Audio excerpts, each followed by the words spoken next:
Raiding has always been a core endgame activity in top MMOs, including Final Fantasy XIV. The idea of tackling difficult content and overcoming challenges together with your friends has always been appealing and will continue to be in this genre. While you can casually progress using the Party Finder feature, some players prefer more consistent progression with fixed schedules and members, which we refer to as statics. Statics typically set a common goal of tackling a specific fight, preferably within a certain period of time. Depending on how many hours you invest each week, statics are generally classified as hardcore, midcore, and casual. There's no strict rule on how many hours define each category, but I generally consider less than 10 hours a week as casual, 10 to 20 hours a week as midcore, and 20 plus hours a week as hardcore. However, skill level can also influence this classification. For example, a world-first progression group that only plays 10 hours a week will likely outperform an average group that plays 30 hours a week. So we can't strictly define these categories by hours alone. Generally, statics consist of 8 players with standard composition: 2 tanks, 2 healers, 1 melee, 1 physical range, 1 caster, and 1 flex DPS. However, higher end groups sometimes have a 9th member to analyze mechanics and help them with callouts during progression.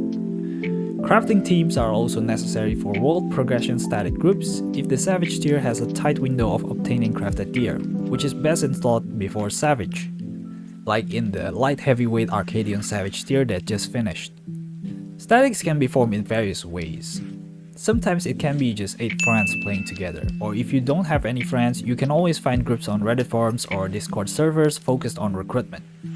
Higher end statics often require trials if you want to join them, especially the real hardcore ones like world progression groups. Now you get the gist of what static is, but why should you join any static? There are many benefits to playing in a static, so let's dive into the good of statics. The best thing about being in a static is the consistency of having a set schedule with the same people. This often translates to better progression throughout the fight.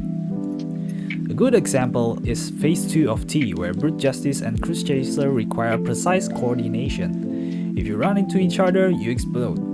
So understanding each other's movement is crucial in this phase. Playing with the same people makes it easier to learn and progress as you get used to how the other party members usually move in certain situations. The second best thing is loot distribution. This is especially true for Savage content, maybe less so for extremes, and not at all for ultimates, which only gives you totems for cosmetics. Savage fights usually reward you with the current best in slot gear, but not everyone can obtain everything due to limited weekly clears. Worse, not everything from Savage is your best in slot, so you need specific gear for your specific class. Having a static to distribute loot ensures you get the gear you need instead of relying on luck each week in Party Finder.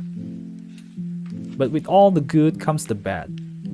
While having a set schedule is great, it can also be a downside. If you're like me and doesn't have a life, this isn't an issue. But for those with jobs and social lives, having a fixed schedule for gaming can be problematic. Deadlines might be approaching, or a girl you like might ask you on a date on your statics raid night. In such cases, it can be tough to balance commitments. Who can say which is more important? Another downside, which is also mentioned as positive, is having a fixed group of 8 people. While this is generally a good thing, it can be an issue when progress is slow and people aren't meeting expectations. In Party Finder, if this happens, you can just say GG and move on to the next party and continue your progress. But in a static, you've made a commitment to other people, so you have to stay and try to solve problems that sometimes aren't even yours. This can lead to burnout, member replacements, and even static drama, which brings us to the ugly part. In my opinion, there are only 2 major sources of drama in Final Fantasy XIV: the RP scene and raiding scene. I can't really speak much about the RP scene since I haven't experienced it myself. But drama is especially prevalent in statics. Most disagreements in Party Finder are minor and quickly forgotten, or if they escalate, they usually involve a specific person who has caused problems over time. Drama in statics is different because these are people you've bonded with over time, maybe overcoming challenges together and perhaps even becoming friends. So when issues arise that lead to drama, it can sever relationships. Shut the fuck up, bro! You gotta get Stop moaning! Look at the fight. Go. How many times you say I do today? How many times you say I do? It's a game. Basis is fucking low. Do you understand what fucking low is? You're low. You're lower than fucking dirt. Your fucking viewers are a bunch of fucking casuals that have to feel bad for you. It's just a fucking dog shit. I don't care about parsing. I don't have the weapon anyway. Then what the fuck are you doing? Cast a fucking heal. Jesus Christ, you're so fucking selfish and stupid. Look at Nia casting 50 fucking adloquiums or whatever just to keep the people with the dots alive because you can't give them a fucking regen or you can't cast a fucking Medica too. Holy shit, are you that fucking stupid? I've seen best friends stop talking to each other, people dox just to ruin someone's personal life, and even couples breaking up because of static issues. But despite all of that, I still recommend being in a static. It's where I found some of my best friends in life who helped me through my toughest times and who created some of the most memorable moments in my life. Moments I'll be forever grateful for, even long after our raiding days in this game are over. Let's go!